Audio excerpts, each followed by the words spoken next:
MA final political science के paper Indian government and politics भारतीय शासन एवं राजनीति में आज हम sources of the Indian constitution का अध्ययन करेंगे।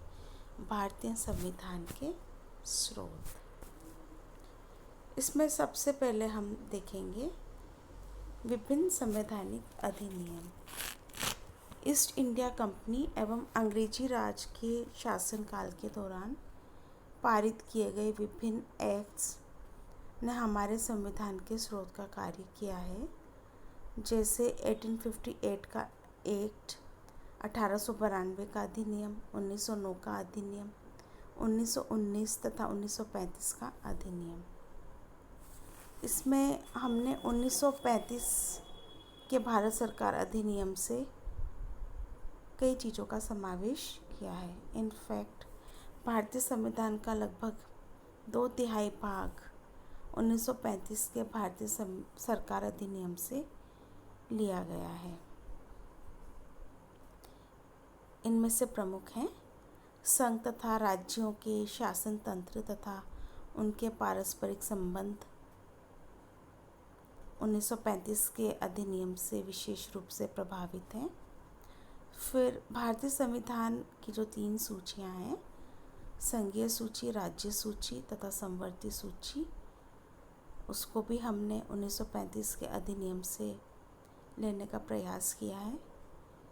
राष्ट्रपति की जो आपातकालीन घोषणा का अधिकार है, आपातकाल की घोषणा का जो अधिकार है, वह भी हमने 1935 के अधिनियम की उपबंध के समान है। संविधान के अंतर्गत राज्यपाल पद की व्यवस्था भी 1935 के अधिनियम के गवर्नर के समान ही है। वर्तमान संविधान 1935 के अधिनियम की तरह प्रशासनिक व्यवस्था के उल्लेख सहित एक विस्तृत वैधानिक प्रलेख है और उसमें केंद्रीय सरकार के प्रमुख अंगों के साथ साथ प्रांतीय सरकारों की व्यवस्था का भी उल्लेख है। आइवर जेनिंग्स के शब्दों में संविधान सीधे तौर पर 1935 के अधिनियम पर आधारित है, जिसके अनेक उपबंधों को नवीन संविधान में शब्दशः ले लिया गया है। डॉक्टर अंबेडकर ने कहा था कि मैं इस तथ्य से शर्म का अनुभव नहीं करता कि हमने भारतीय संविधान का निर्माण करते समय 1935 के अधिनियम की बहुत सी बातों को अपनाया है। किसी भी अच्छी बात को अपनाने में कोई संकोच नहीं होना चाहिए। नेक्स्ट, जो भारतीय संविधान के प्रमुख स्रोत हैं, वो हैं विश्व के अन्य संविधानों का प्रभाव।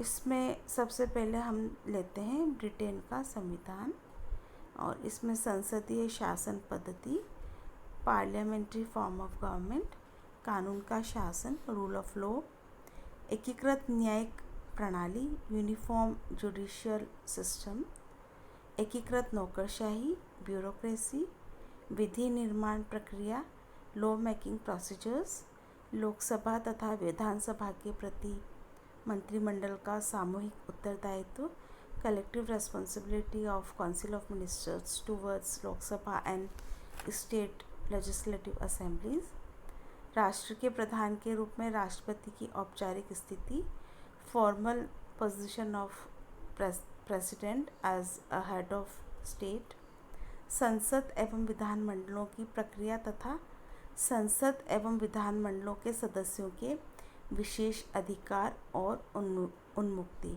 privileges and immunities of the member of parliament and members of state legislative assemblies, Ikahari नागरिकता, that is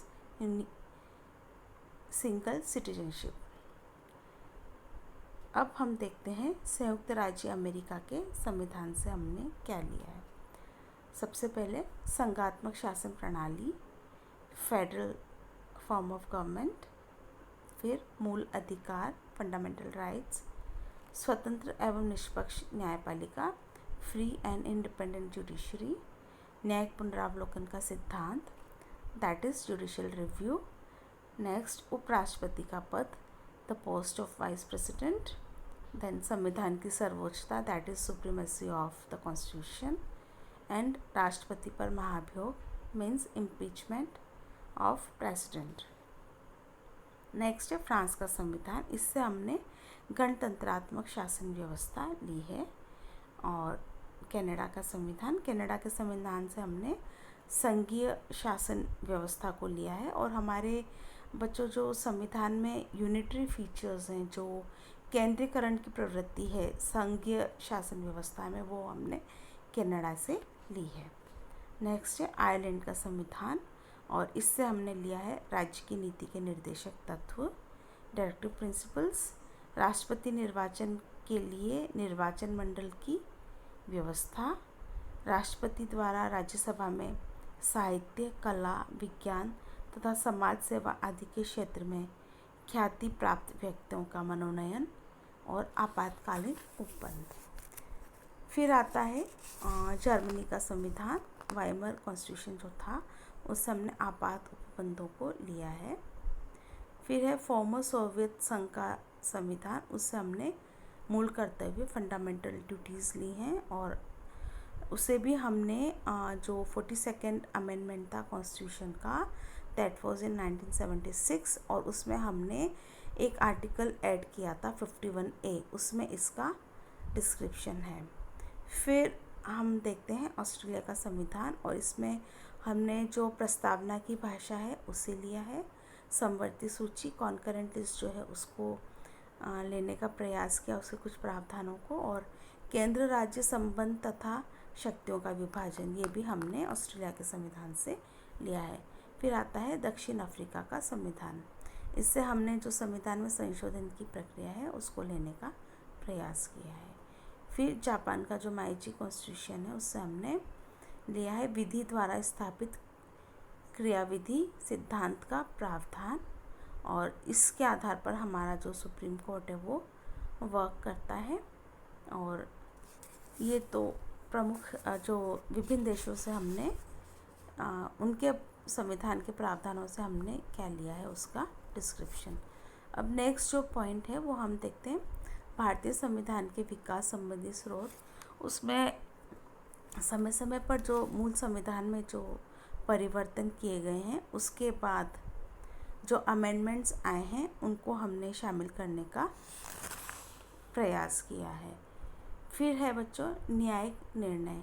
तो जो इम्पोर्टेंट जुडिशियल डिसीजंस समय समय पर आए हैं, हमारी सुप्रीम कोर्ट द्वारा दिए गए हैं, जो इंटरप्रिटेशंस दिए गए हैं, उसको हमने संविधान के प्रमुख स्रोत में शामिल किया है। जैसे कुछ लैंडमार्क डिसीजंस हुए हैं केशवानंद भारती बनाम केरल राज्य में, जिसमें संविधान के मूल ढांचा जो है बेसिक स्ट्रक्चर, उसकी अवधारणा का प्रतिपादन किया गया था, उसे हमने लिया है। मिनर्वा मिल्स वाला केस है, जैसे A.K. गोपालन वाला केस है, और चिंतामणि राव वाला केस है। तो कुछ लैंडमार्क केसेस हुए हैं, उससे आगे हम जब जुडिशरी पढ़ेंगे तब उसे पढ़ेंगे, तो वो भी हमारे संविधान का एक प्रमुख स्रोत है। फिर है बच्चों प्रथाएं एवं अभिसमय। तो कुछ हम ब्रिटेन जैसा हमारा अनरिटन कॉन्स्टिट्यूशन नहीं है, लेकिन फिर भी इसमें कुछ कन्वेंशंस डेवलप हुई हैं, तो उसका हम फॉलो करते हैं। जैसे कि संविधान के अनुसार संपूर्ण कार्यपालिका की शक्तियाँ राष्ट्रपति में निहित होती हैं, किंतु परंपरा अनुसार मंत्रिमंडल के परामर्श से ही वह कार्य करते हैं। और राष्ट्रपति लोकसभा को भंग कर सकते हैं, परंतु परंपरा अनुसार यह मंत्रिमंडल के परामर्श के अनुसार ही संभव होता है। और प्रधानमंत्री की नियुक्ति का अधिकार जैसे राष्ट्रपति को है, किंतु परंपरा के अनुसार राष्ट्रपति उसी व्यक्ति को प्रधानमंत्री नियुक्त करते हैं जो लोकसभा में बहुमत दल का नेता होते हैं। जो नेक्स्ट इम्पॉर्टेंट सोर्स है वो है संवैधानिक टीकाएं और विद्वानों के विचार। बच्चों समय समय पर हमारे संविधान के संबंध में कई लिटरेचर या कई टीकाएँ लिखी गई हैं जो हमारे संविधान के स्रोत का एक प्रमुख सोर्स हैं, मतलब संविधान का प्रमुख सोर्स हैं। और इसमें हम जैसे इम्पोर्टेंटली शामिल कर सकते हैं दुर्गादास बसु की कृति commentary on the constitution of India, Gledhill की द रिपब्लिक ऑफ इंडिया, और डाइसी की लॉ ऑफ द कॉन्स्टिट्यूशनल। और जैसा कि डॉक्टर अंबेडकर ने कहा है कि भारतीय संविधान व्यवहारिक है, इसमें परिवर्तन की क्षमता है। तो मेजर सोर्सेस हमने देख लिए हैं, और जो समय समय पे जो चेंजेस आते हैं, जो अमेंडमेंट्स आते हैं, वो भी हमारे संविधान का प्रमुख सोर्स बनते जाते हैं। ओके बच्चों, आज के लिए इतना ही।